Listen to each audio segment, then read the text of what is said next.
نحمده ونستعينه ونستغفره ونعوذ بالله من شرور أنفسنا ومن سيئات أعمالنا من يهده الله فلا مضل له ومن يضلل فلا هادي له وأشهد أن لا إله إلا الله وحده لا شريك له وأشهد أن محمدا عبده ورسوله اللهم صل وسلم وبارك على نبينا محمد صلى الله عليه وعلى آله وأصحابه ومن تبعهم بإحسان إلى يوم الدين أما بعد.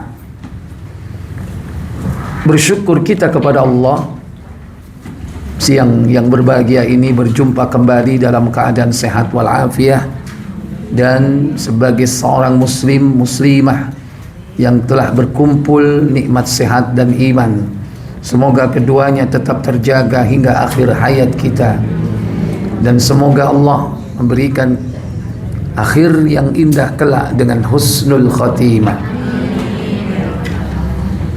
Salawat dan salam semoga dilimpahkan kepada junjungan kita baginda Nabi Muhammad sallallahu alaihi wasallam beserta seluruh keluarganya, keturunannya, para sahabatnya, dan seluruh pengikutnya hingga tegaknya hari pembalasan. Para ibu saudari yang dirahmati Allah, hari ini kita akan membahas satu judul, yaitu dua sifat kekasih Allah.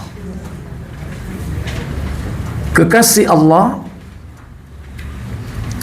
menurut bahasa Al-Quran dan As-Sunnah menyebut dengan waliullah atau awliyaullah. Wali Allah. Aulia itu jamak dari wali. Wali itu bisa diartikan yaitu teman dekat, bisa diartikan sebagai penolong, bisa diartikan sebagai kekasih.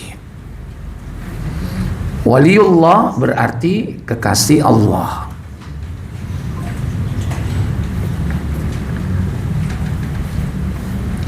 Di dalam Al-Quran ada beberapa sebutan tentang wali Allah. Di antaranya yaitu di dalam surah Yunus, surah 10 pada ayat yang ke-62. Allah Jalla Jalaluhu berfirman, Ala lillahi Ala inna awliya Allahi la khawfun alaihim wa la hum yahzanun. Apa kata Allah? Ingatlah, sesungguhnya wali-wali Allah itu tidak ada kekhawatiran terhadap mereka, dan tidak pula mereka bersedih hati. Ala, ingatlah, inna awliya Allahi, sesungguhnya wali-wali Allah itu la khawfun alaihim wa la hum yahzanun, hidup mereka itu tidak punya rasa takut dan juga tidak punya rasa sedih. Inilah dua sifat para wali. Maka siapa saja yang pengen jadi waliullah pasti disifati dengan sifat itu, atau harus memiliki sifat itu. Artinya ini sifat yang sudah terjadi ya. Jadi kalau wali itu tidak punya rasa takut, hidupnya tidak punya rasa sedih. Kalau ada orang tidak punya rasa takut, belum tentu dia wali. Mungkin barangkali dia masih punya rasa sedih, atau dia tidak punya rasa sedih tapi dia punya rasa takut. Atau mungkin punya dua-duanya, tapi kualitasnya rendah. Manusia itu bisa jadi hari ini tidak punya rasa takut, tapi dalam hal-hal tertentu. Pada hal-hal tertentu dia takut. Tidak punya rasa sedih, hebat. Tapi di hal-hal tertentu dia mudah sedih. Nah, wali-wali Allah itu memiliki dua sifat ini satu paket dan sudah sampai kepada puncaknya. Tidak punya rasa takut, la khaufun alaihim. Artinya bahwa hanya Allah saja yang ditakuti. Dia tidak punya takut kepada makhluk, tidak takut kepada keadaan. Hanya Allah saja yang ditakuti. Meskipun dia diancam, mau diapakan? Dibunuh. Kon gak nurut aku tak pateni kon. Kemudian dia nangis, berarti takut. Monggo silakan kalau mau bunuh saya. Kalau Allah tidak menghendaki, Allah tidak menghendaki mati, aku tidak akan mati. Monggo gitu. Berani bilang gitu. Hah? Yang ini dipateni temen.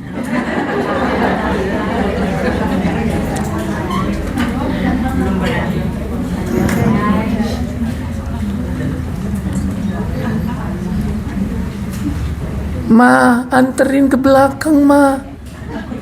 Ngapain sih ke belakang aja takut? Iya, Ma. Itu ada yang gerak-gerak putih di situ. Ngapain sih kamu takut? Iya, katanya ada kunti di situ. Ayo sana. Loh, terus Ma kok berhenti? Iya, Mama sendiri takut. Ibunya takut juga ternyata. Istrinya minta diantirin suaminya. Suaminya bilang juga apa? Takut. Wis sak gerbong sak oma wedi kabeh. Kepada sesuatu yang tidak jelas, tidak perlu ditakuti. Itu hasil dari sering lihat film hampir udah lewat sekarang. Jangan suka lihat-lihat seperti itu. Itu syaitan. Setan itu tugasnya memang menakut-nakuti. Menakut-nakuti manusia. Dan yang bisa ditakuti itu hanya temannya. Sebagaimana Allah berfirman dalam surah Ali Imran surat ketiga, itu pada ayat yang ke-175. Innama dzalikumusy syaitanu yukhawwifu awliya'ah fala takhafuhum wa khafuni in kuntum mu'minin. Apa kata Allah? Sesungguhnya mereka itu tidak lain hanyalah setan yang menakuti kamu dengan kawan-kawannya, yaitu orang-orang muslim. Karena itu janganlah kamu takut kepada mereka, tetapi takutlah kepadaku jika kamu benar-benar orang yang beriman. Innama dzalikumusy syaitanu. Sesungguhnya mereka itu hanyalah syaitan. Ibaya ono sainganku rek.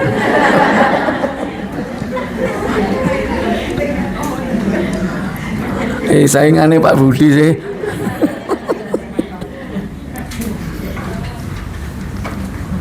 Jadi syaitan itu yukhawwifu awliya'ah, menakut-nakuti manusia. Itu kerjaan syaitan tiap hari begitu. Nah, syaitan itu ada dua.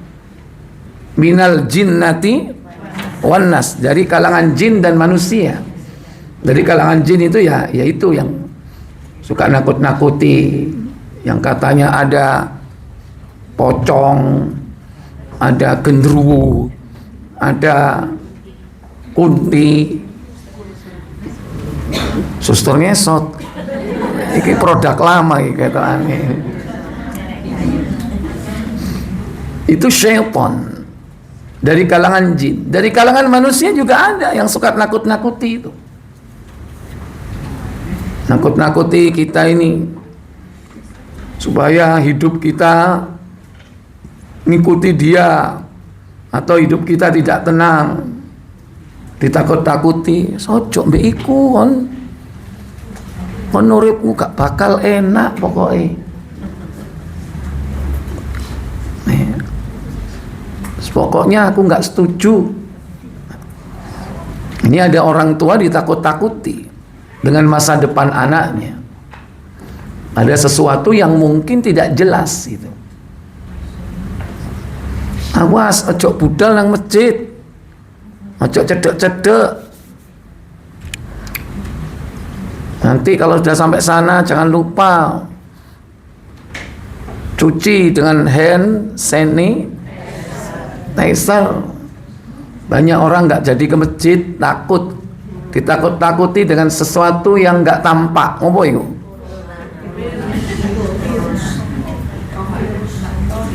Gara-gara takut seperti itu sampai hari ini ada yang nggak ke masjid. Sampai hari ini ada itu. Ya mungkin imannya dulu tipis waktu masuk masjid. Mungkin waktu dia aktif di masjid masih baru, jam terbangnya sedikit itu. Begitu ada larangan, wah cocok ini, tepat. Saya punya alasan tidak ke masjid. Sampai hari ini nggak ke masjid. Itu salah satu bentuk menakut-nakuti. Dan itu pekerjaan syaitan. Dan ternyata benar kan? Itu semua direkayasa agar manusia takut. Sehingga banyak orang mati itu bukan sekedar virusnya aja. Karena apa? Stresnya, karena ditakut-takuti. Sehingga apa? Daya tahan tubuhnya turun. Kalau sudah melemah, virus bentuk apapun aja gampang untuk membuat asbab kematian, terlepas dari takdir ya. Kenapa? Karena imunnya atau mungkin antibodinya tidak sanggup melawan virus itu. Karena ada sesuatu yang memang ditebarkan, yaitu rasa takut itu. Dan itu kerjaan syaitan. Setan dari kalangan apa itu yang bikin supaya manusia pada takut itu? Manusia.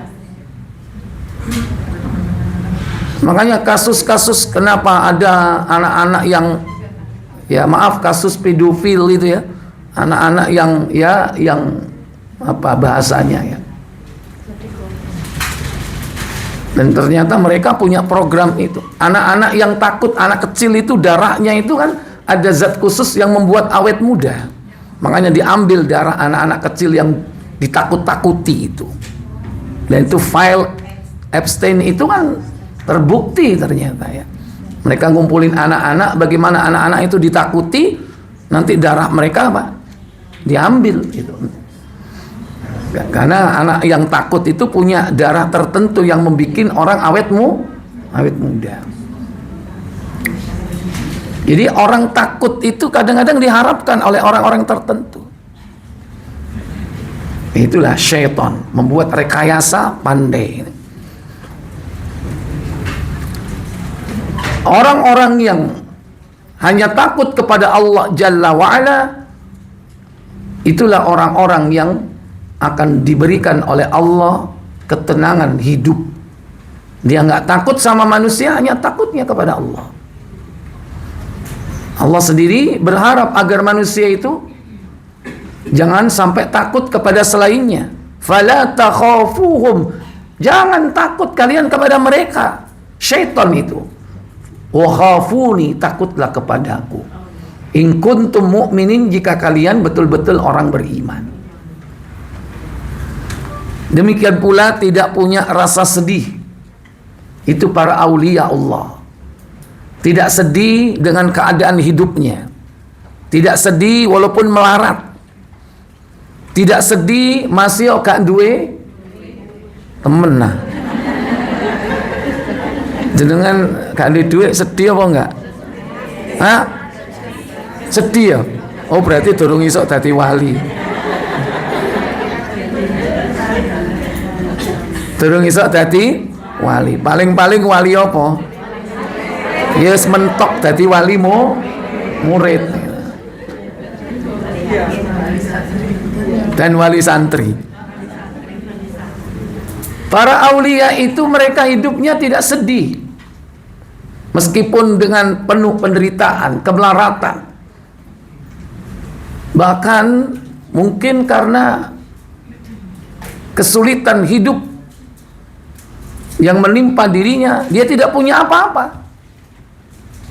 Walaupun orang bilang hari ini tidak ada yang dimakan, tapi yakin dengan karunia Allah. Karena rizki itu tidak mesti melalui mulut. Rizki itu bisa jadi Allah berikan langsung ke nutrisi tubuhnya, atau ke sel-sel tubuhnya. Nggak makan tapi nggak lapar, nggak makan tapi tidak lapar. Ya, kalau puasa kan cuma siang doang, malamnya bagaimana? Ya tetap harus makan gitu kan. Makanya ketika Rasulullah ditanya, engkau tidak makan sampai berhari-hari, Rasul mengatakan apa? Kamu jangan niru aku. Kamu nggak tahu kalau aku dikasih makan oleh Allah Jalla wa'ala. Bisa jadi makannya apa? Langsung diberikan kepada orang tersebut. Ada seorang wanita hamil, mulai dari hamil muda sampai hamil tua, itu nggak makan. Dan kenapa? Dia setiap kemasukan makanan muntah. Ada nggak seperti itu? Ndi wonge? Mangan muntah, ya kan? Menurut logika kita, asupan gizinya kurang dah itu. Iya, tapi kenyataannya apa? Anaknya lahir sehat, normal, sehat. Siapa yang ngasih makan? Nah itu contohnya orang dikasih makan sama Allah. Makan itu tidak harus melalui oral, melalui mulut.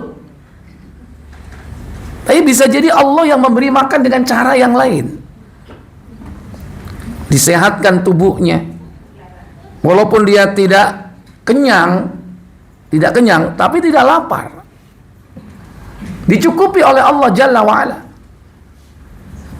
Sehingga para wali Allah, seandainya hari ini tidak ada yang dimakan, dia nggak sedih. Karena dia minta kepada Allah Jalla wa'ala, yakni kebutuhannya itu diberikan makan oleh Allah Tabaraka wa Ta'ala dengan cara yang berbeda. Itu bisa terjadi. Atau bisa jadi dia diberi makan yang orang lain tidak tahu, hanya dia saja yang tahu. Walaupun rezekinya itu berupa fisik.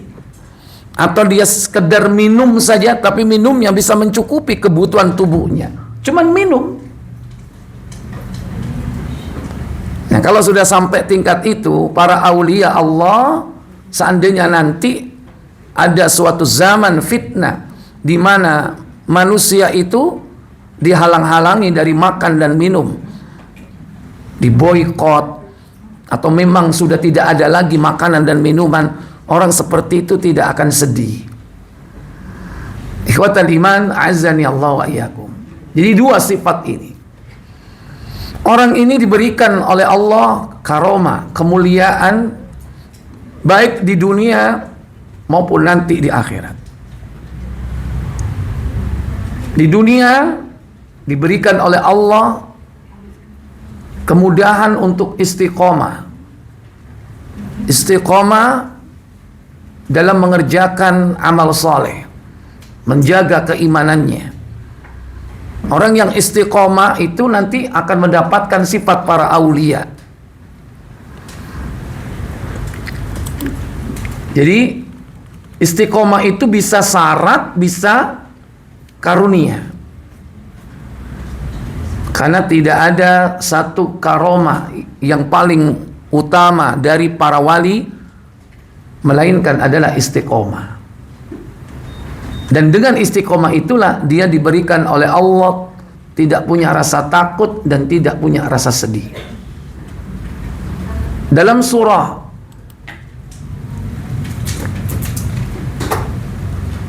Al-Ahqaf, surah yang ke-46,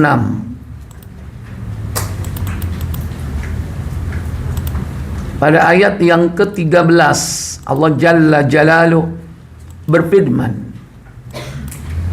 Innal ladzina qalu rabbuna Allahu thumma istaqamu fala khawfun 'alaihim wala hum yahzanun. Apa kata Allah? Sesungguhnya orang-orang yang mengatakan Roh kami ialah Allah, kemudian mereka tetap istiqomah, maka tidak ada kekhawatiran terhadap mereka dan mereka tidak pula berduka cita. Iya. Bersedih hati di situ disebutkan berduka cita. Innal ladzina qalu, sesungguhnya orang-orang yang mengatakan Rabbunallahu, Rabb kami adalah Allah. Tsumastaqamu, kemudian dia istiqomah. Diartikan istiqomah itu teguh pendirian, tidak gampang berubah. Dia teguh dalam imannya, teguh menjaga amal solehnya. Ya.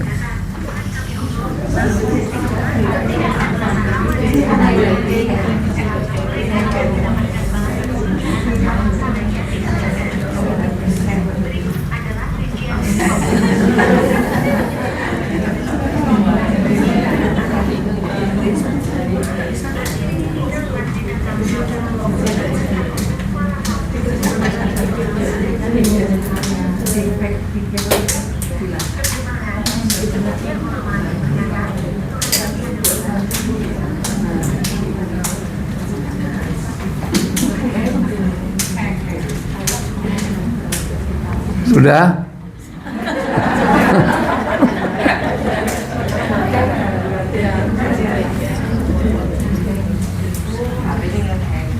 Ya. Alhamdulillah ngehengnya ngaji ya. Lu ngehengin dangdut bahaya.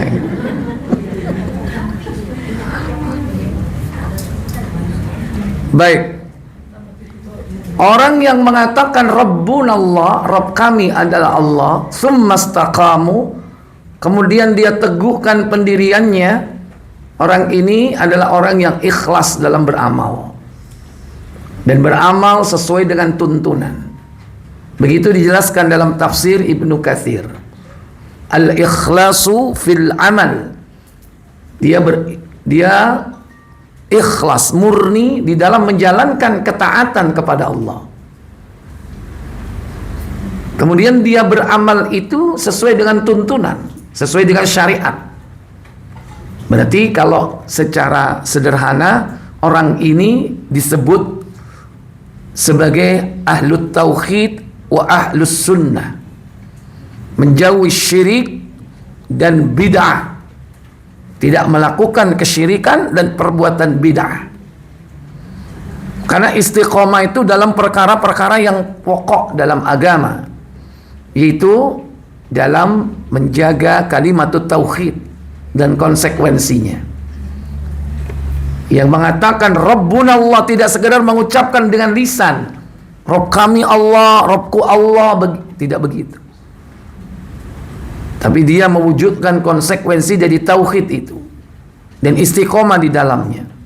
Nah, orang seperti ini, orang yang menjaga tauhidnya, menjaga amal solehnya dari penyimpangan, maka Allah akan memberikan sifat para wali, atau bahkan dia diberikan kedudukan para aulia dengan dua sifat tadi, la khaufun alaihim walahum yahzanun. Hidup mereka tidak punya rasa takut dan tidak punya rasa sedih. Ini di dunia. Kemudian kelak nanti di akhirat, kelak nanti menjelang kematian, orang ini akan diberi kabar gembira juga dengan dua sifat itu. Bahkan malaikat mengatakan la khaufun alaihim walahum yahzanun. Sebagaimana dalam surah Fussilat surah 41 ayat 30. Innal ladzina qalu rabbuna Allah thumma istaqamu tatanazzalu alaihimul malaikatu alla takhafu wa la tahzanu wa abshiru bil jannati allati kuntum tu'adun. Apa kata Allah? Sesungguhnya orang-orang yang mengatakan Rabb kami ialah Allah, kemudian mereka meneguhkan pendirian mereka, maka malaikat akan turun kepada mereka dengan mengatakan, janganlah kamu takut dan janganlah kamu merasa sedih, dan bergembiralah kamu dengan memperoleh surga yang telah dijanjikan Allah kepadamu. Ya. Jadi ketika malaikat hendak mencabut nyawanya, yaitu malaikat siapa? Malaikat maut dan juga malaikat rahmat dan azab yang duduk sejauh mata memandang. Karena paling tidak ada 3 malaikat itu, malakul maut, 2 malaikat yang akan membawa ruhnya. Malaikat itu akan mengatakan la takhaf atau alla takhafu, jangan kau takut, kata malaikat kepada orang yang mau mati itu. Wala tahzanu, dan jangan kalian sedih, karena hidupnya pun sudah memiliki sifat itu. Hidupnya di dunia tidak takut dan tidak sedih. Saat kematiannya pun dia mendapatkan apa? Validasi dari malaikat ini. La takhaf wa la tahzan. Jadi sudah mentok sudah. Akhir hayatnya pasti akan diakhiri dengan yaitu kebaikan atau husnul khatimah, dengan kabar gembira ini. Karena dia sudah mendapatkan predikat itu. Predikat para wali yang hidupnya tidak punya rasa takut dan sedih. Dalam ayat ini Ibnu Katsir merinci bahwa yang dimaksud jangan takut itu dalam perkara-perkara akhirat yang akan dihadapi.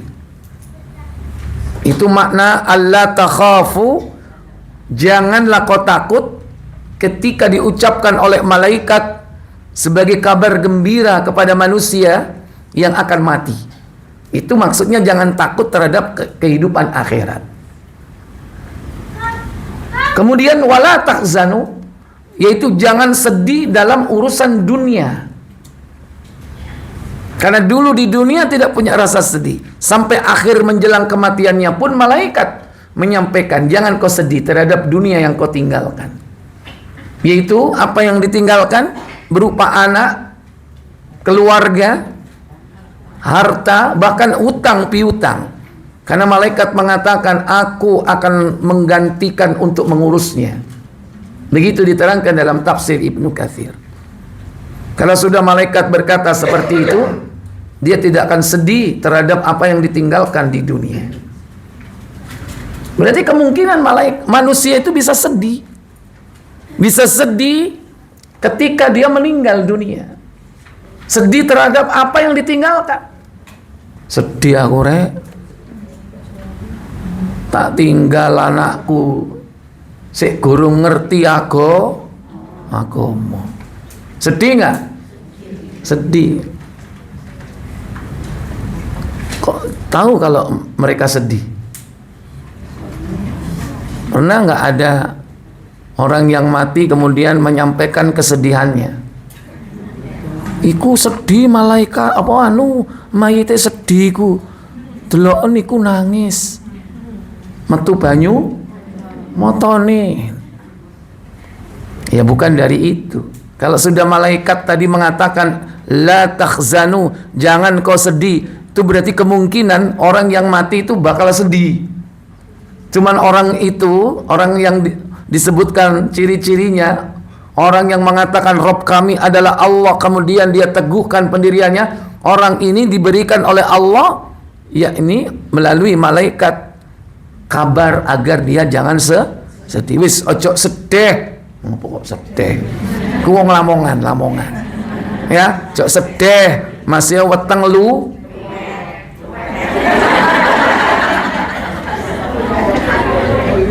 Weteng luweh ya. Mangan jangan lo. Iwak ger.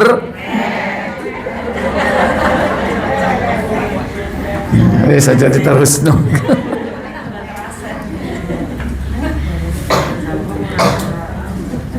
Ya. Jadi malaikat kalau mengatakan jangan sedih, itu berarti kemungkinan besar banyak sekali manusia yang meninggal dunia itu dalam kesedihan. Karena meninggalkan urusan dunianya yang belum tuntas. Masalah anaknya belum tuntas, masalah dengan suami belum tuntas, masalah urusan dunia belum tuntas. Dia sedih. Nah, orang-orang yang mendapatkan kedudukan mulia di hadapan Allah mendapatkan kabar gembira itu. Jangan sedih. Urusan duniamu aku yang mengurusi. Jangan takut. Urusan akhiratmu malaikat tidak akan mengatakan aku yang ngurus. Enggak. Jangan takut, artinya dalam kehidupan akhirat kau pasti nanti ada yang menolongnya. Siapa? Para malaikat yang akan menolong juga. Lihat, perhatikan ayat berikutnya, yaitu ayat yang ke-31. Allah Jalla wa'ala berfirman, nahnu awliya'ukum fil hayatid dunya wa fil akhirah walakum fiha ma tashtahi anfusukum walakum fiha ma Ini keliru ayatnya ini.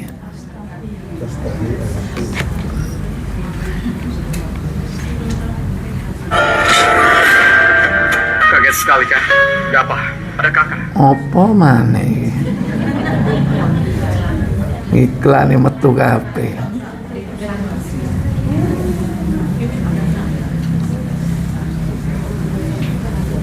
Walakum fiha matad'un, gitu ya. Yang akhir itu. Baik, silakan baca. Kami adalah pelindung-pelindungmu. Apa kata Allah? Kamilah pelindung-pelindungmu dalam kehidupan dunia dan akhirat. Di dalamnya kamu memperoleh apa yang kamu inginkan, dan memperoleh pula di dalamnya apa yang kamu minta. Iya. Apa yang diinginkan dan apa yang diminta semua akan diberi. Di mana itu? Di surga tentunya. Nah, di situ kalimat nahnu awliya'ukum, kami adalah pelindung-pelindung atau wali-wali kamu dalam kehidupan dunia. Di dunia sudah ditemani sama malaikat. Demikian pula wafil akhirah, dalam kehidupan akhirat. Dan saat kematiannya pun disampaikan kabar gembira itu. Walakum fiha ma tashtahi anfusukum. Di dalamnya kalian akan beroleh apa saja yang kalian inginkan. Manusia punya keinginan atau tidak? Iya. Walakum fiha ma tad'un, dan di tempat itu pula kalian akan mendapatkan apa yang kalian minta. Kadang keinginan tidak ada permintaan. Tapi kalau minta berarti ada keinginan. Lawang keinginan saja dikasih. Lu kok tahu dari mana? Ingin itu belum tentu minta. Masih dalam hati. Kerentek ke hati, kepingin lopo dikasih. Dan Allah Maha tahu. Nah, di sini orang yang diberikan oleh Allah Jalla wa'ala kedudukan yang tinggi sebagai aulia, yaitu disifati dengan dua sifat tadi. Tidak punya rasa takut dalam hidup, dia tidak takut kecuali hanya kepada Allah, dan dia tidak punya rasa sedih apapun keadaannya. Baik, kira-kira ibu-ibu pengen nggak punya ciri-ciri atau sifat seperti itu?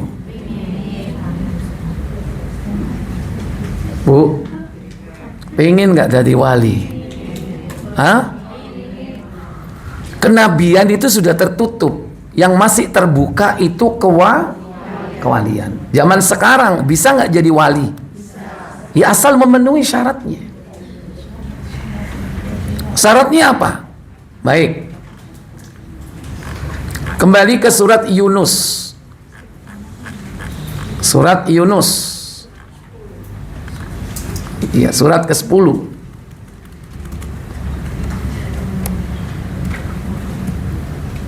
Ayat yang berikutnya,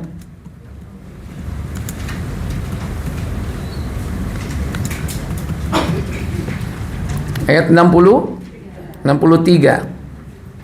Di situ disebutkan tentang syarat untuk menjadi wali. Alladzina amanu wa kanu yattaqun. Yaitu orang-orang yang beriman dan mereka selalu bertakwa. Ya. Mereka adalah orang-orang yang beriman dan mereka adalah orang-orang yang selalu bertakwa. Syarat pertama apa di situ? Beriman. Syarat kedua, bertakwa. Tapi jangan dilupakan sifat dari takwanya itu. Apa? Wa kanu yattaqun. Selalu bertakwa. Kalau kata selalu itu berarti menunjukkan apa? Istiqomah. Mereka adalah orang yang istiqomah. Istiqomah di dalam ketakwaannya. Syarat pertama itu iman. Memiliki iman yang benar.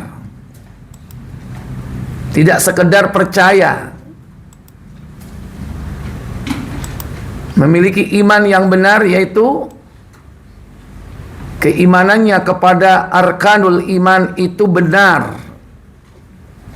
Iman kepada Allahnya benar, iman kepada malaikatnya benar, iman kepada kitab-kitab, kepada nabi-nabi, kepada hari akhirat, kepada takdir, semuanya benar. Iman kepada Allahnya harus benar. Baik meliputi rububiyahnya, uluhiyahnya, asma dan sifatnya. Harus benar iman kepada Allah. Cacat dalam urusan keimanan terhadap rububiyah Allah bisa menjadi ateis.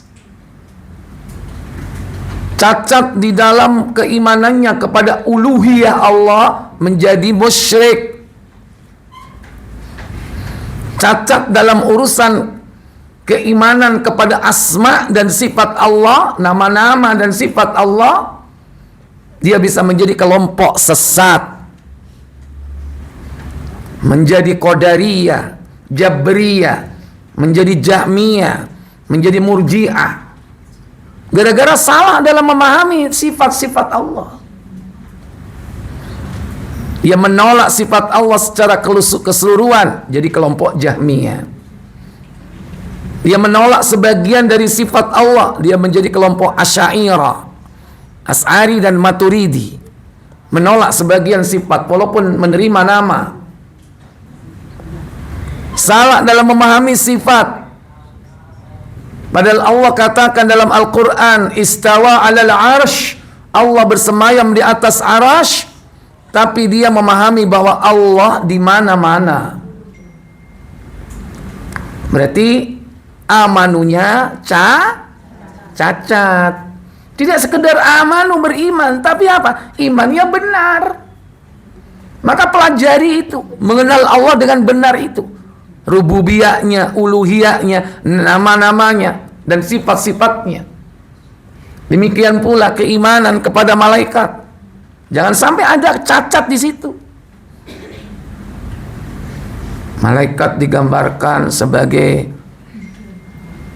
orang yang bersayap, tapi jenis kelaminnya apa? Perempuan apa wanita? Yang banyak umumnya perempuan. Angel itu apa? Malaikat. Biasanya laki atau perempuan? Bersayap? Berapa banyak orang Islam menganggap seperti itu? Dipikir malaikat itu adalah perempuan. Berarti sama dengan keyakinan orang kafir Quraisy bahwa malaikat itu adalah anak-anak perempuan Allah. Nah, itu baru satu contoh betapa rusaknya akidah manusia tentang malaikat. Belum yang lain. Tentang Allah saja sudah carut marut akidahnya. Belum tentang malaikat atau tentang rukun-rukun iman yang lain. Keimanan kepada negeri akhirat. Sebelum negeri akhirat ada alamul barzah. Bagaimana keimanan kepada alam kubur? Apakah sudah benar keimanannya? Atau masih menganggap bahwa malam Jumat mayat mole nili putu? Hah? Gimana? Gitu kok pengen jadi wali? Wali apa? Akidahnya harus benar. Jadi wali itu. Makanya perbaiki akidahnya. Wa kanu yattaqun, dan dia selalu bertakwa. Konsekuensi dari iman itu adalah yaitu amal perbuatan. Dan itulah takwa. Takwa itu dengan cara al-imtithalul awamiri wajtinabun nawahi. Mengerjakan perintah-perintah Allah dan meninggalkan larangan-larangannya. Itu takwa. Takwa itu kata Abdullah bin Mas'ud, ayyuta Allah wala yu'sa. Kau taati Allah, tidak kau durhakai. Wa ayyushkara wala yukfar. Kau syukuri nikmatnya, tidak kau kufuri. Wa ayyuzkara wala yunsa. Dan kau ingat dia Allah, tidak kau lupakan. Ada 3 unsur takwa kata Ibnu Mas'ud, yaitu taat, tidak durhaka, syukur, tidak kufur, ingat, tidak lupa. Dan itu dilaksanakan secara istiqomah, terus menerus.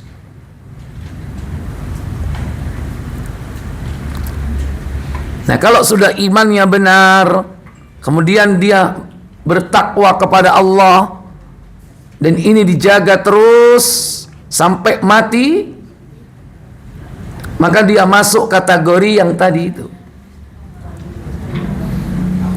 Hidupnya di dunia la khaufun alaihim wa lahum yahzanun. Baik.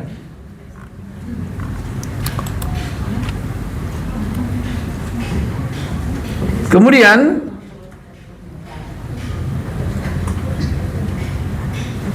rincian dari syarat atau mewujudkan syarat-syarat itu.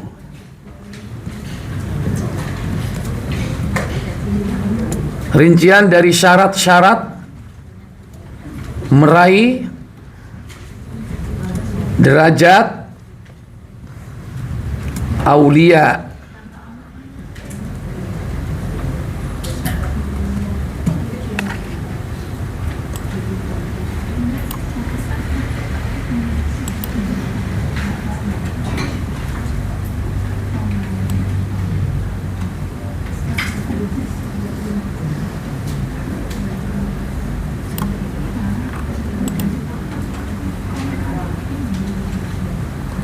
Pertama,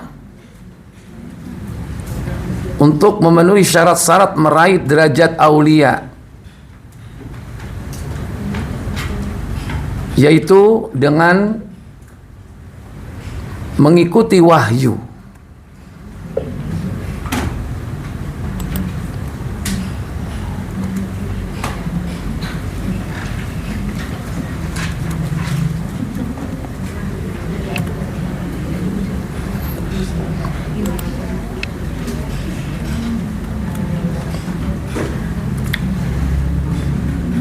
Allah sendiri sudah berpesan kepada bapak moyang kita. Ketika Nabi Adam itu diturunkan dari surga menuju ke bumi, itu sudah diwanti-wanti. Kalau pengen hidupmu la khaufun alaihim wa lahum yahzanun, hidupmu tidak punya takut dan sedih, maka ikuti wahyu. Allah berfirman dalam surah Al-Baqarah, surat kedua, pada ayat yang ke-38.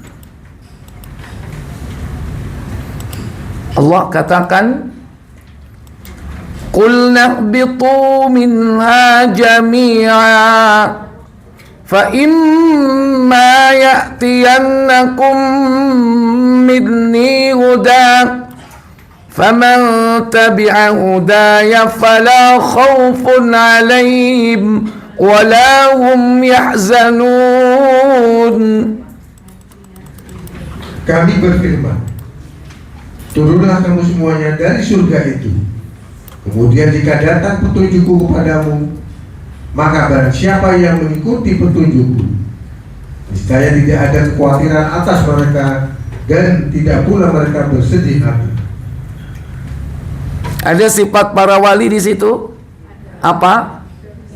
La khaufun alaihim wa lahum yahzanun. Bagaimana untuk meraih ini?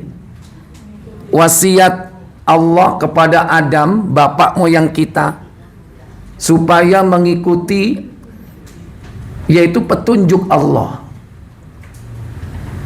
Makanya di sini disebutkan, fa imma ya'tiyannakum minni huda, jika datang petunjukku kepadamu. Petunjuk Allah kepada Adam berarti apa? Wahyu yang diberikan kepada siapa?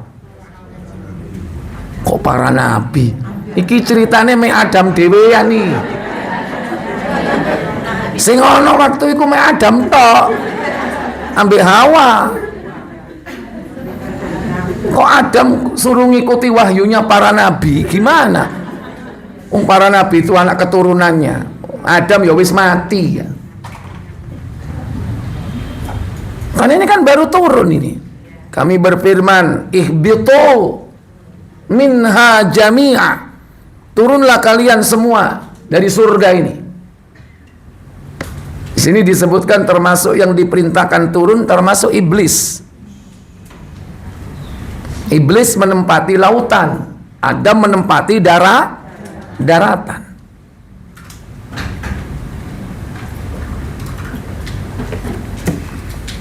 Kira-kira awalnya hidup enak di surga, karek apa? Karek ngemplok, maaf bahasanya. Di surga itu tinggal makan nggak? Pakai cari atau tidak? Enggak. Tinggal makan karena udah tersedia. Fakula minha raghadan haitsu syi'tuma. Makanlah di surga ini apa saja yang kau inginkan. Silakan. Cuman siji ojo cedek tanduran iku. Kan gitu kan? Karek mangan. Begitu di bumi masih harus mencari tidak? Mencari. Dan kadang juga rebutan dengan apa? Orang siapa? Nggak ada orang. Mungkin orang hutan iya. Rebutan sama orang hutan. Ya. Jadi kan nyari buah-buahan itu kalau di bumi ada nggak yang juga makan buah-buahan? Iya, bisa jadi rebutan ambek bedes ya. Harus toh. Belum nanti dengan binatang yang lain yang buas ya kan? Di surga kan nggak ada itu. Coba di bumi. Saat itu banyak nggak binatang buas? Banyak. Apa nggak takut? Apa nggak sedih? Justru memunculkan rasa takut dan sedih. Tapi Allah memberikan solusi. Faman tabi'a hudaya, dan barang siapa mengikuti petunjukku, Cuman rincian petunjuknya tidak disebutkan untuk kita, yang hanya diketahui oleh Adam. Nah, kita kan sudah diberi petunjuk. Al-Quran, As-Sunnah itu petunjuk. Mau ke hutan, ada nggak petunjuk dari Nabi? Dari Allah melalui Nabi, ada nggak? Mau ke tempat-tempat sepi, ada nggak? Diucapkan 3 kali. Apa? Bismillahilladzi la yadurru ma'asmihi syai'un fil ardi wala fis samai wa huwas samiul alim 3 kali. Tak kira ono sing ganggu mari ngono. Mbok ulo, mbok kelabang, mbok harimau, ucapkan 3 kali kan. A'udzu bikalimatillahi tammati min syarri ma khalaq. Itu dari mana? Dari langit? Apa buatan dari bumi? Dari langit, dari Allah. Itu termasuk huda, petunjuk. Makanya pakai petunjuk itu. Orang kalau sudah pakai petunjuk Allah, Al-Quran dan Sunnah, di dalamnya terdapat doa-doa dan zikir, hidupnya tenang, tidak punya rasa takut dan sedih.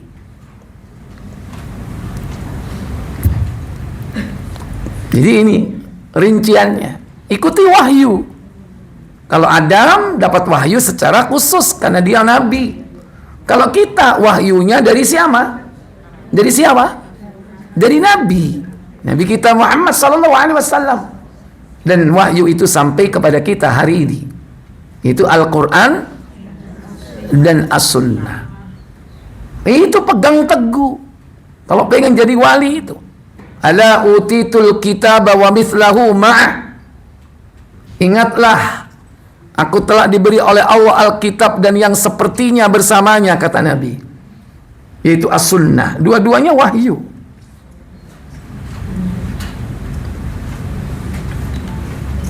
Baik. Kemudian, kalau kita tidak pengen punya rasa takut dan sedih dalam kehidupan ini, dan hal itu merupakan jalan meniti menjadi para kekasih Allah, maka kerjakan amal saleh dilandaskan dengan ilmu. Amal saleh itu amal yang dilandaskan dengan apa? Ilmu. Buka surah Al-Baqarah, surat yang kedua, ayat yang ke-62.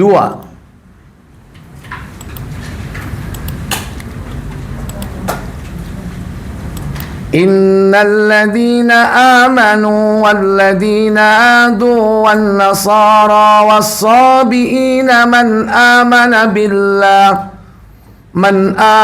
billahi wal yawmil akhir wa amila salihan falahum ajruhum 'inda rabbihim wala khaufun 'alaihim wala hum. Ya ngono, apalno itu. 2 sifat itu. La khaufun 'alaihim wala hum yahzanun. Ini diulang-ulang banyak dalam Al-Quran. Nah, ini rinciannya untuk meraih derajat itu. Apa kata Allah? Sesungguhnya orang-orang mukmin, orang-orang Yahudi, orang-orang Nasrani, dan orang-orang Sobihin, siapa saja di antara mereka yang benar-benar beriman kepada Allah, hari kemudian, dan beramal soleh, mereka akan menerima pahala dari Rabb mereka. Tidak ada kekhawatiran kepada mereka, dan tidak pula mereka bersedih hati. Iya. Innal ladzina amanu wal ladzina hadu. Sesungguhnya orang-orang yang beriman.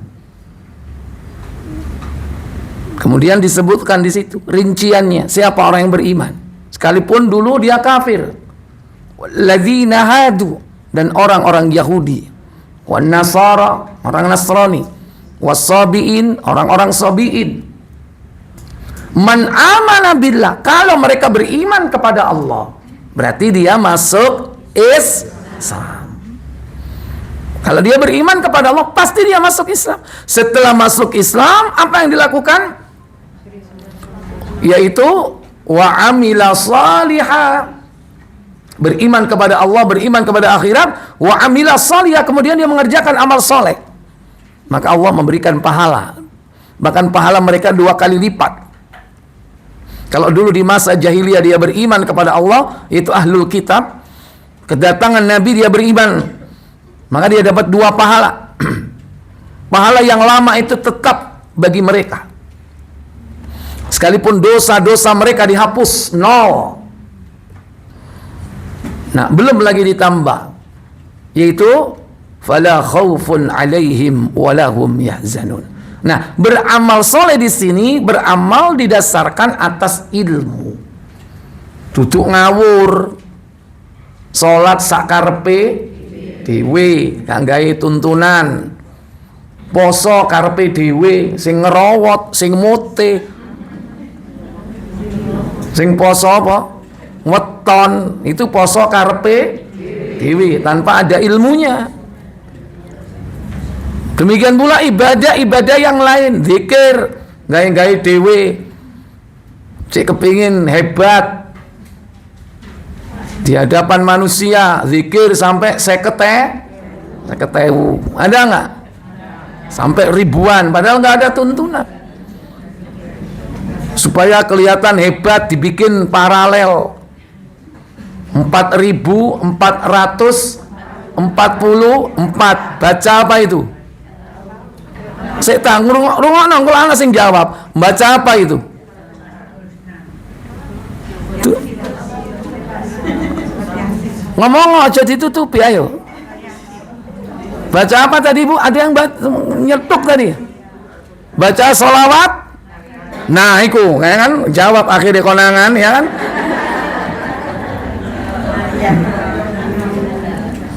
Hah? Sholawat apa mau jadi? Naria kan mereka punya hitungan 4.444. Langsung nyebut naria itu berarti pengalaman.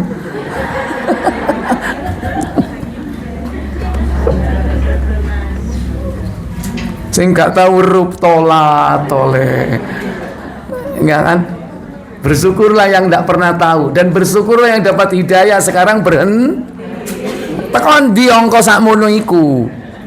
Itu berarti beramal tanpa dasar, jangankan hitungannya, bacaannya dia tanpa dasar ilmu. Nggak ada tuntunan sholawat apapun kecuali yang diajarkan Nabi, sholawat Ibrahimiyah yang kita baca dalam sholat.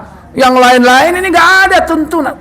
Nariyah, Badriyah, Al-Fatih, Munjiyah, Wabe, tonggomu disebut apa?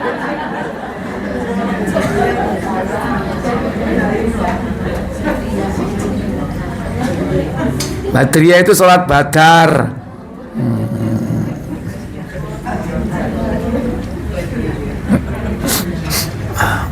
Baik. Jadi amalnya dasarnya ilmu. Tidak sembarang dia beramal. Baik. Berikutnya,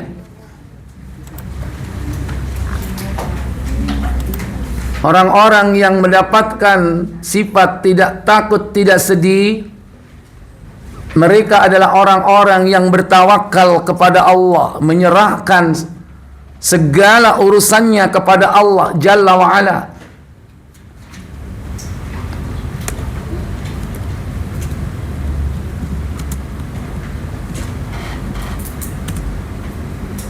Buka surah Al-Baqarah, surat kedua, ayat yang ke-112. Allah Jalla Jalaluhu berfirman, Bala man aslama wajhahu lillahi wa huwa muhsinun falahu ajru inda rabbi wala khawfun alaihim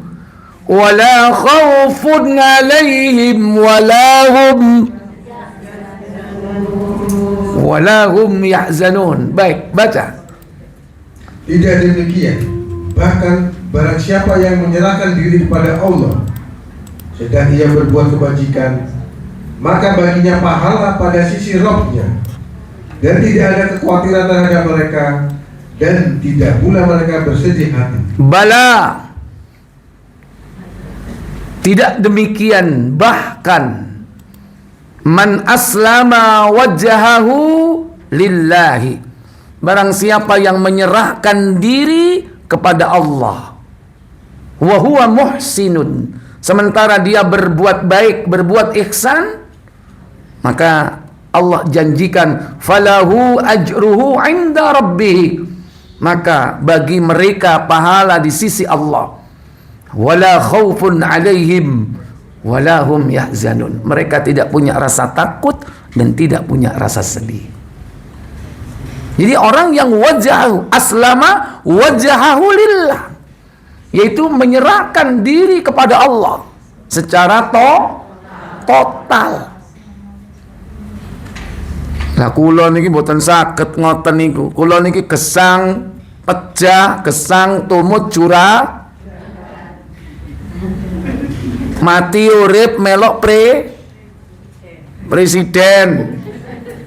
Mestinya hidup mati ikut siapa? Nah, ikut Allah. Jangan serahkan hidupmu kepada makhluk. Awan, bengi, esok, sore, waktunya, tenaganya dikerahkan untuk apa? Untuk berkhidmah kepada manusia.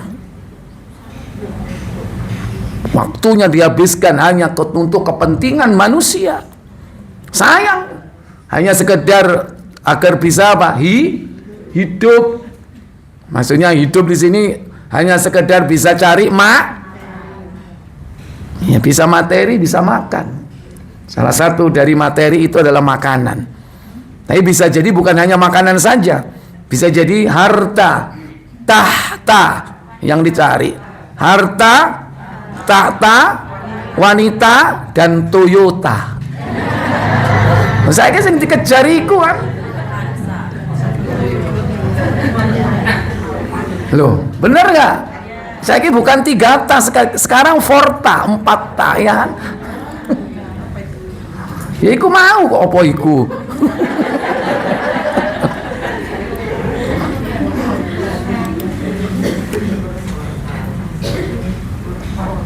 Ya.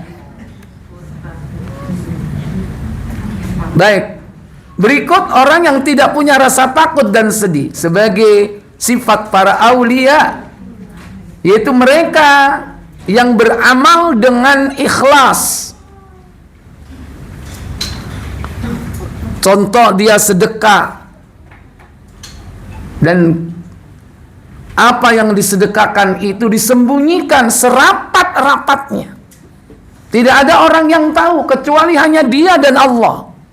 Orang seperti itu akan mendapatkan sifat para aulia, tidak takut dan tidak sedih dalam hidup, menyembunyikan sedekahnya, tidak menginformasikan, tidak menyebut-nyebut, kadang dengan lisan. Sekarang bisa tidak dengan lisan saja, tapi dengan tulisan di-share. Ada nggak yang nge-share amal ibadahnya? Nah, waktu sodako difoto, mari ngono di-share iki lho rek, aku lagi santunan anak.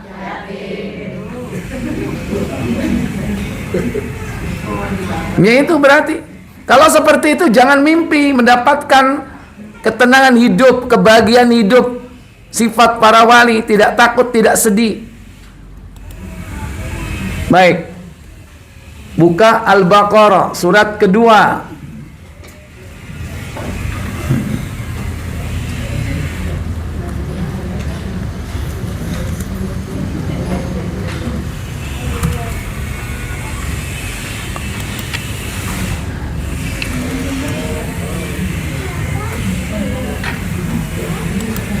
Wes Pak. Ayatnya durung ya? Wah, lah durung. Makanya kok menengai kan mau. Ayatnya durung. 262.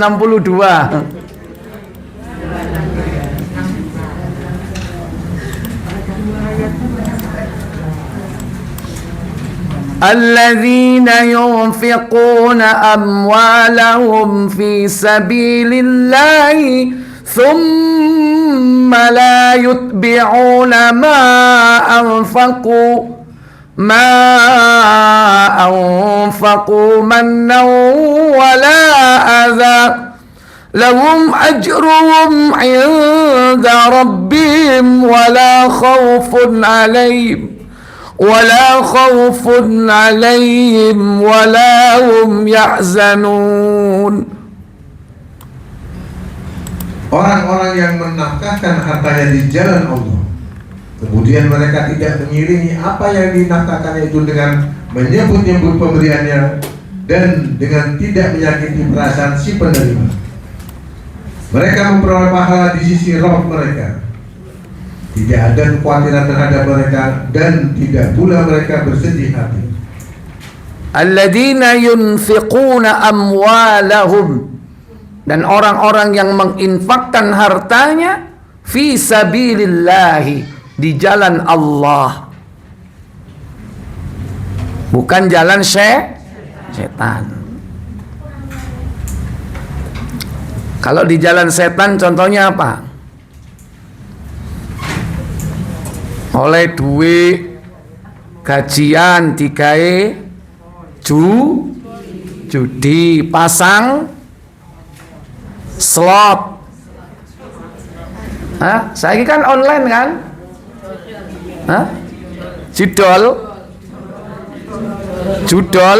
Judi online.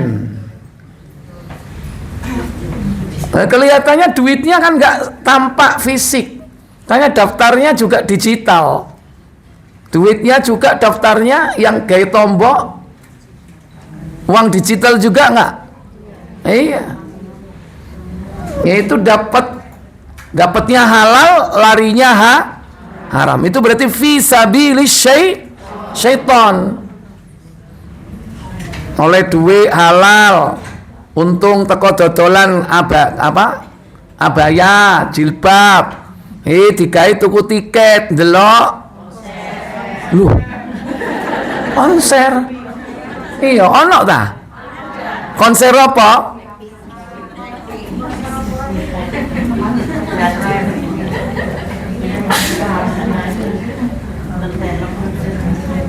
Atau ada bintang drakor datang ke Malang, delok enggak? Sop, delok apa enggak? Temenan ta?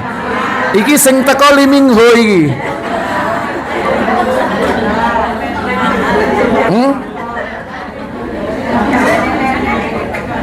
Lee Min Ho wong di Lee Min Ho.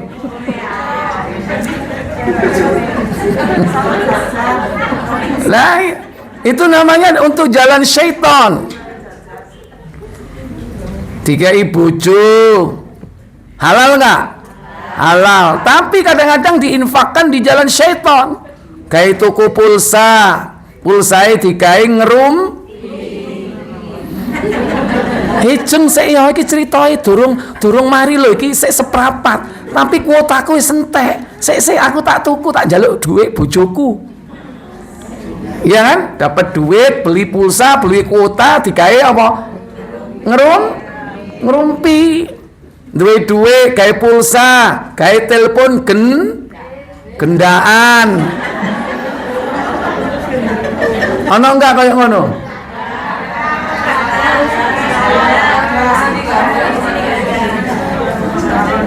Ono sing nyebut ada, ono sing enggak ada ya. Nang kene insyaallah enggak ono. Ya, paling umpama ono siji, loro.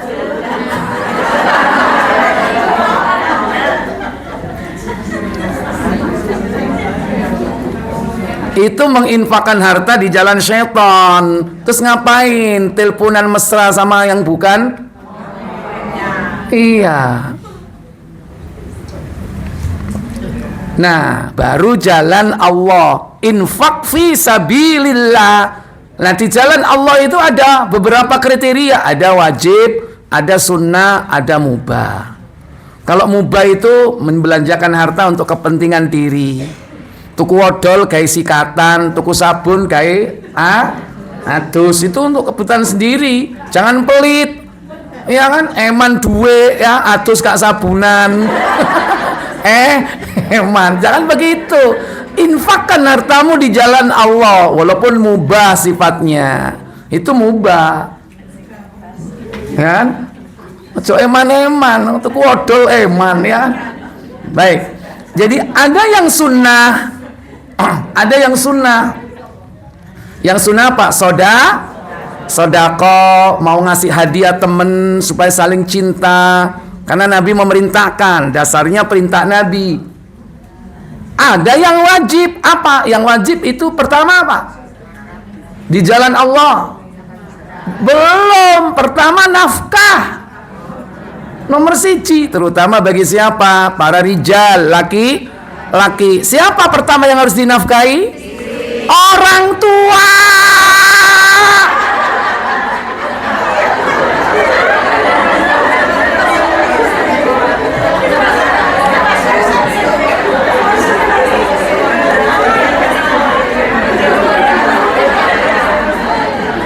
Iku contohnya terlalu pede yang ngene.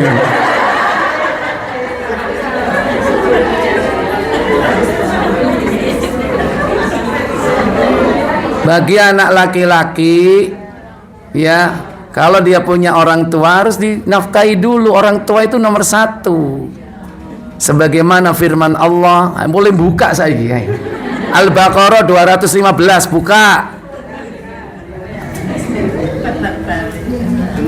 Ya. Ini Yahudi datang kepada Nabi bertanya tentang nafkah. Yahudi ini cuman tanya-tanya doang. Ya, untuk apa? Ngetes ilmu. Ditanya Nabi itu, wa yas'alunaka madza yunfiqun qul ma anfaqtum min khairin falil walidain wal aqrabin wal yatama wal masakin. Nah, itu kan urut-urutannya aja. Ayo coba baca sampai di situ aja. Lanjut. Mereka bertanya tentang apa yang mereka nafkahkan. Jawablah Muhammad, apa saja harta yang kamu nafkahkan hendaklah diberikan kepada ibu bapak. Nomor 1, ibu bapak. 2, kaum kerabat. al-aqrabin itu orang dekat. Siapa orang dekat? Pertama istri, kedua anak, ketiga saudara, semakin jauh nanti. Ring 1, ring 2, ring 3. Ring pertama istri dan anak. Jadi masuk kategori nomor 2 setelah orang tua. Makanya nek wong lanang iku sik duwe bapak dan ibu, dia masih tetap wajib memberi nafkah kepada ibu bapaknya. Kenapa? Anak laki itu masih kapanpun tetap milik orang tua. Nah, ojo cemburu ambek ibu bojomu. Ya, kok nang dia sih kok suwe gak teko-teko. Aku lo teko mak. Cek suwe nih sih. Lapo nang mak iku. Apa sih? Kon arep nyu.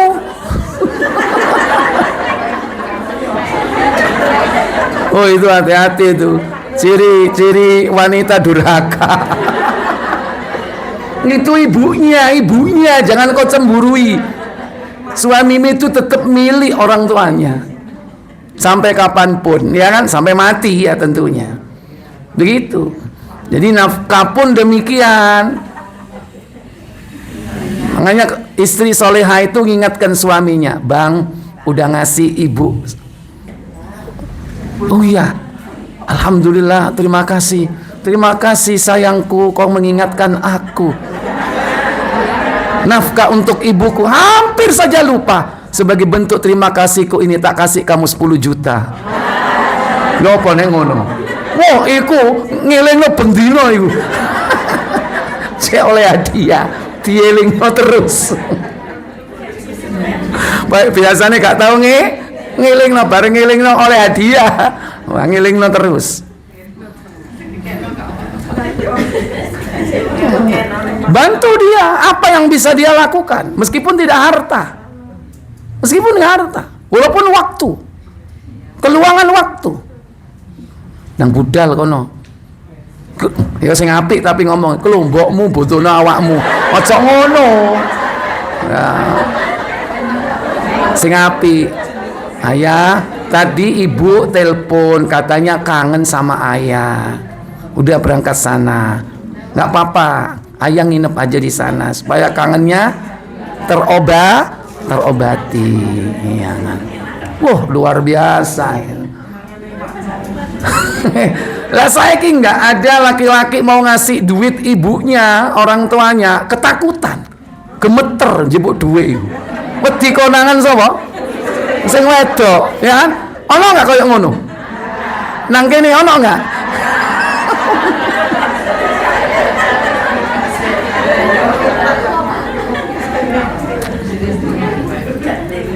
Itu contoh suami takut istri, ya itu wujudnya ya gitu itu. Mau ngasih orang tuanya ketakutan.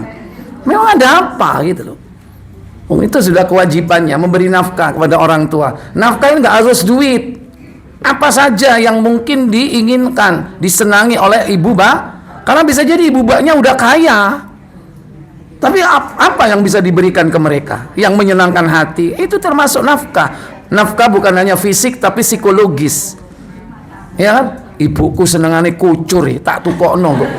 Tak golekno kucur sing paling enak nang Malang. Ono enggak? Nang diri aku kepengin yo. Hah?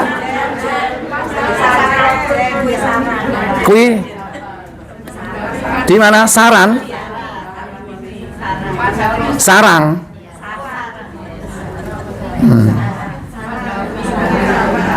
Pak Budi catat. Iya, jadi begitu contohnya, memberi sesuatu yang berfaedah, bermanfaat. Baik, wes aja. Kucure wes aja diterusno wes ya. Jadi memberikan nafkah wajib ibu, bapak, kemudian istri dan anak. Baru setelah itu nafkah atau menginfakkan harta di jalan Allah. Setelah itu apa? Zakat. Zakat yang wajib. Ada lagi selain zakat apa? Yaitu kafarat. Denda. Hukumnya wajib denda itu. Harus keluarkan harta untuk itu. Naik haji, nggak bisa nyembelih dam, ya kan? Atau dia melanggar, harus apa? Harus bayar kafarat. Ada duit, disembelihkan kambing. Itu pun masih ada alternatif. Itu kafarat wajib hukumnya. Apalagi membunuh manusia, diampuni tapi nggak dikisos, tapi minta kafarat, hukumnya wajib itu. Atau yang ketiga wajib apa? Nazar. Saya kalau punya duit 5 juta, separuh 2.500.000 tak infakkan di masjid Al-A'raf. Masjid ya, Masjid Al-A'raf. Terus 2,5 jutanya lagi tak infakkan ke majelis taklim Itu jadi wajib apa enggak? Jadi wajib karena dia nazar.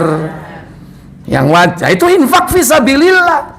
Nafkah bapak ibu, nafkah istri anak, kemudian zakat, kemudian kafarat, kemudian nazar. Itu semua fisabilillah.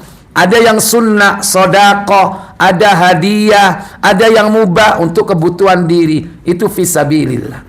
Dan nafkahkan harta itu di jalan Allah dengan apa? La yutbi'una ma anfaqu mannaw wala adza. Nafkahkan harta terutama yang wajib dan juga yang sunnah dengan tidak menyebut-nyebutnya. Manna, pelakunya disebut mannan, perbuatannya bil manni. Cari wong Malang ngundat. Nyebut-nyebut amalnya itu loh, nginget-ngingetan. Ya, iku masjid nek kalau aku gak kira ngadeg iku. Mulai peletakan batu pertama sampai Iku tak ijeni kabeh. Sampai apa ya? Batu pertama sekaligus terakhir, berarti lah gak jadi lah. Mek watu tok langsung ditekek. Seandainya kita bangun masjid sendiri, kalau kita ceritakan ke orang lain habis. Makanya sembunyikan. Perkara itu hanya untuk kita dan Allah saja. Apapun. Jangan cerita sama orang lain. Makanya di akhirat nanti akan ditempatkan di tempat khusus dengan naungan khusus orang yang bersedekah sembunyi-sembunyi hingga orang dekatnya nggak tahu. Siapa orang dekat? Kalau ibu-ibu suami. Jadi kalau ibu bersedekah nggak usah cerita suami. Dengan syarat apa? Itu hartanya sendiri. Nek dunyane bojone kudu izin. Bi ana wong mis sakno. Terus tak kei, tak jupukno dompet, tak jupukno duit nang dompete Abi. Lho, mau jupuk piro? 5 lembar abang. Soekarno Hatta. Kira-kira ya apa bojone? Hah? Ngamuk enggak kira-kira? Berapa berarti tadi? 500 ribu. Wong wis dikai 500.000. Ya mungkin. Kalau suaminya, alhamdulillah istriku solihah. Kapan-kapan nanti ambil yang banyak istriku ya. Lebih banyak lagi misalnya. Ya kalau duitnya banyak nggak masalah kan dia kan. Yang dapat pahala siapa itu? Yang punya duit. Istri cuma dapat apa? Sebagai eksekutor aja, sebagai pelaksana, membantu ta'awanu 'alal birri wat taqwa, saling tolong menolong dalam urusan kebaikan dan takwa. Tetap dapat pahala itu. Tapi kalau pahala nilai duitnya yang memiliki. Makanya kita harus punya duit pribadi. Silakan dengan cara meminta suami boleh. Dengan cara bisnis sendiri boleh. Jadikan harta itu sebagai apa? Salah satu sarana untuk mendapatkan kebahagiaan hidup melalui infak. Dengan catatan ikhlas, nggak ada yang tahu. Alhamdulillah oleh untung dodolanku kucur saulan oleh 500.000. Bojone karo, bojone nyambut gawe ya oleh duit dewe, dan bahkan ibu dapat nafkah tiap bulan, tapi ibu juga punya keuntungan dari jualan tadi itu. Itu milik siapa? Halo? Milik sendiri. Maka keluarkan di jalan Allah dengan ikhlas, tidak cerita kepada siapapun. Simpan itu. Syukur-syukur kalau nilainya hebat, besar. Ya. Itu bisa jadi andalan kalau sewaktu-waktu ada perkara yang sangat berat buat kita. Ingat yang 3 orang dalam goa itu kan, itu memiliki amalan yang luar biasa. Kalau infak 500.000 itu mah kecil, tapi kalau infak 500 juta besar nggak? Bisa nggak menyembunyikan infak kita sebesar itu? Hah? Seandainya bisa, termasuk orang yang dapat la khaufun alaihim walahum yahzanun. Tidak tidak menawala adza, yaitu menyebut-nyebut dan menyakiti hati menerimanya. Baik, jam 11. Saya pikir cukup sampai di sini karena waktunya sudah habis. Semoga bermanfaat untuk kita semua. Kita tutup kafarat majlis. Subhanakallahumma wa bihamdik asyhadu an la ilaha illa anta astaghfiruka wa atubu ilaik. Wassalamualaikum warahmatullahi wabarakatuh.